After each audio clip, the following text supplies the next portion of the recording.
Good morning, Water School 24 first graders. How's everyone doing today?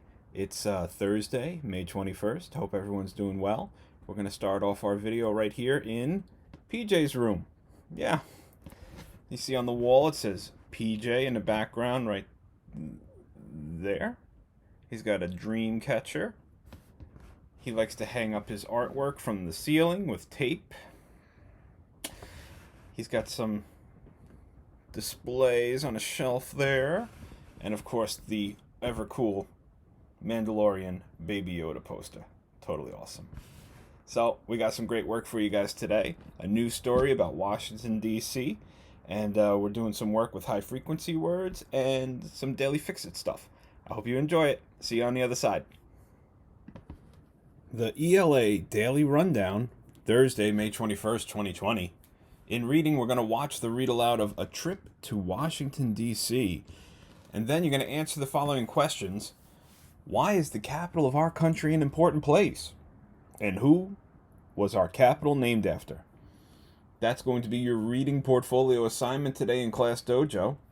Next, you see we had discussed the meaning of the words nation, tourist, splinter, harbor, and used those words in a sentence orally. That's scratched out in the interest of time and sanity. There's a lot of work that was posted in the packet from the district for today. We're going to trim it to make this as easy as possible while still learning something. In writing, we're going to do the daily fix-it 1 through 5, and that's going to be your writing portfolio assignment, but you only have to do 2 of them. You'll see the packet called for look back at the selection, a Washington, D.C. trip. Write about one thing you see in Washington, D.C. That's scratched out today. A little too much work. We're going to cut that back a little right there. Foundational skills. Spelling menu is still canceled for today. We'll look back at getting into spelling menu next week. Then the packet also wanted you to brainstorm a list of words that have the long O sound. We're skipping that. We are going to do practice reading words. The words you see on your screen that I will not read out loud to give you a hint.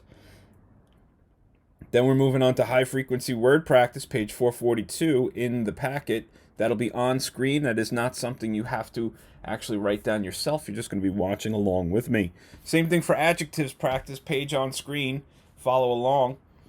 And then finally, you were supposed to read the decodable reader. It's spring. We did some decodable reading yesterday, so we're going to skip that today.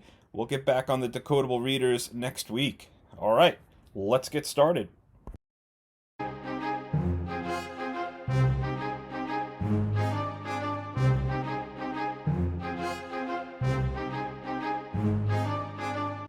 A Trip to Washington, D.C.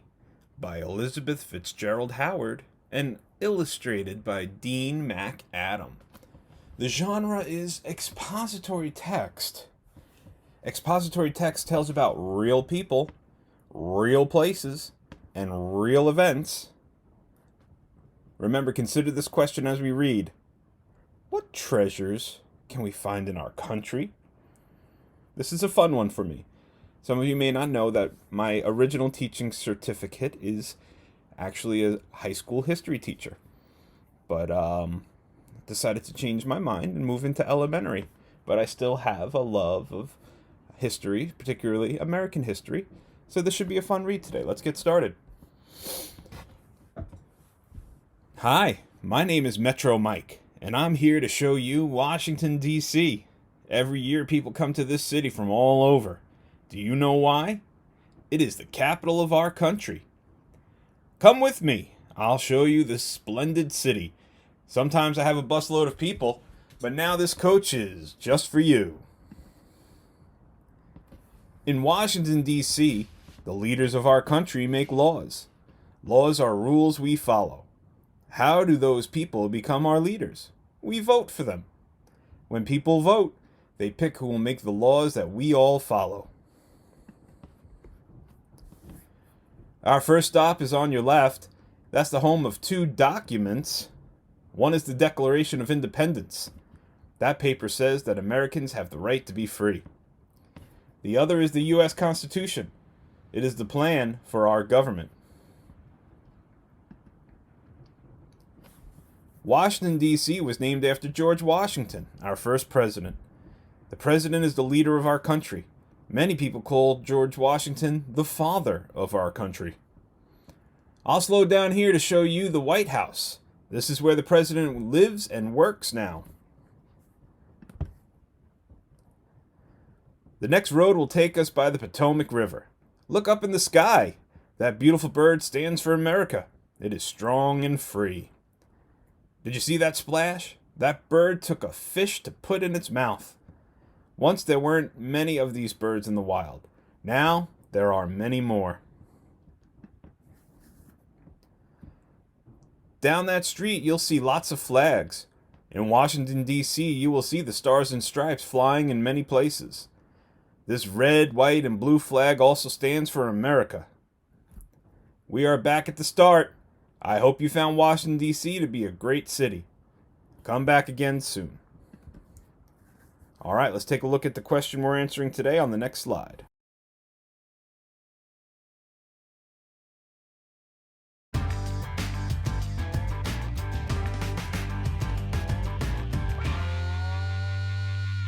The Daily Fix It.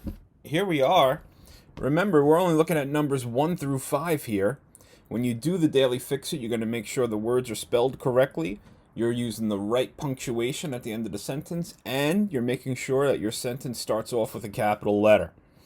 Remember, this is your writing portfolio assignment today. You only have to choose 2 of these. Write them down, correct the mistakes, submit it to Dojo Portfolio for your writing assignment today. Good luck.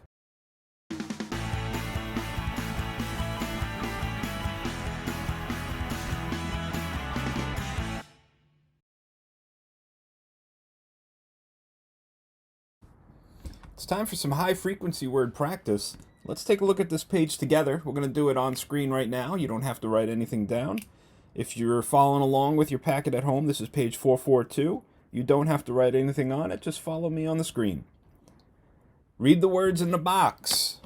Pick a word to finish each sentence. Write it in the puzzle. We're looking at the words found, mouth, once, took, wild. Not like Miss Wild. The word wild. Very different. She has an E on the end of her name.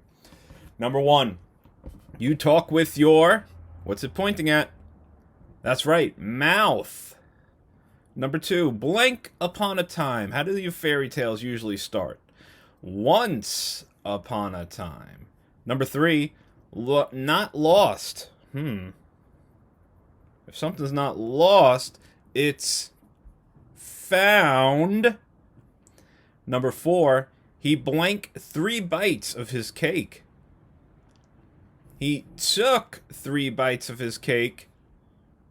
Number 5, a raccoon is a blank animal. That should be easy. Last word left. Which one didn't we use? A raccoon is a wild animal. Excellent work, everyone. You know, I love adjectives. They're such fun words. We use them to describe nouns, the subject of a sentence, person, place, thing, animal. We use adjectives to describe you, adjectives to describe our moms, our dads, our school, where we are. We have all different kinds of words to use as descriptor words. They're fun. You know, it's different than a noun. A noun is a person, place, thing, or animal. It's who you are. It's different than a verb. A verb is an action word. It's saying what the subject's doing in the sentence.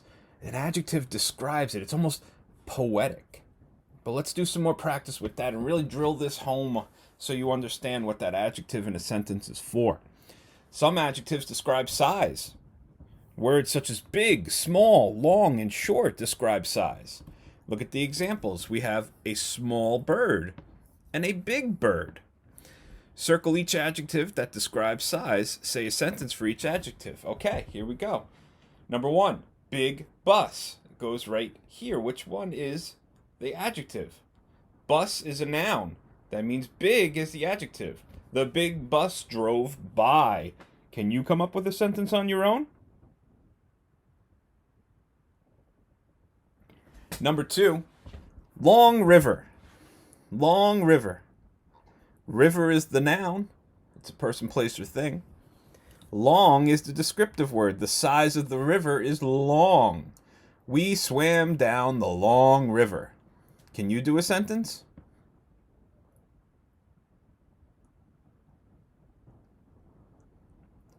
Number 3, little fish. Fish is the noun.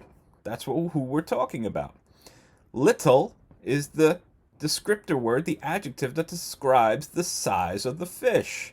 The little fish swam in its bowl. Can you come up with a sentence?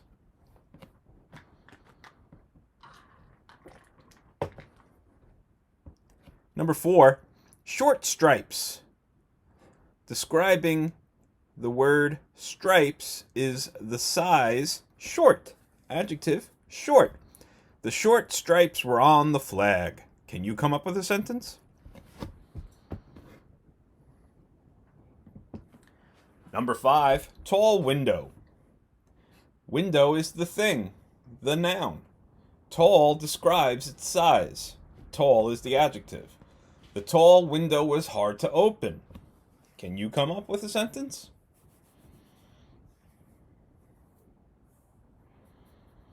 Finally, number 6, huge flag. Flag, again, is a thing. It's a noun. So the descriptor word here is huge. It's describing the size of the flag. Lots of car dealerships like to have huge flags flying outside. Something that gets your attention, makes you want to drive in and take a look. Huge flag. The huge flag flew in the wind. How about you? Can you come up with one? Excellent work, people. Coming to you live from Upside Down World. Sideways World? Wait, hold on. Let me fix this. No. Ah, well, you know what? We're done with today's video anyway. You guys, I'm sure, did excellent work. And we'll see you next week. Don't forget, tomorrow is your day to catch up on work. And if you are all caught up, I suggest reading a good book on Mayan and filling out one of those book report forms from one of our previous days' works. So I will see everyone on Tuesday, because it is Memorial Day weekend. We have technically no school on Monday. I'll see you guys Tuesday with a brand new video. Bye.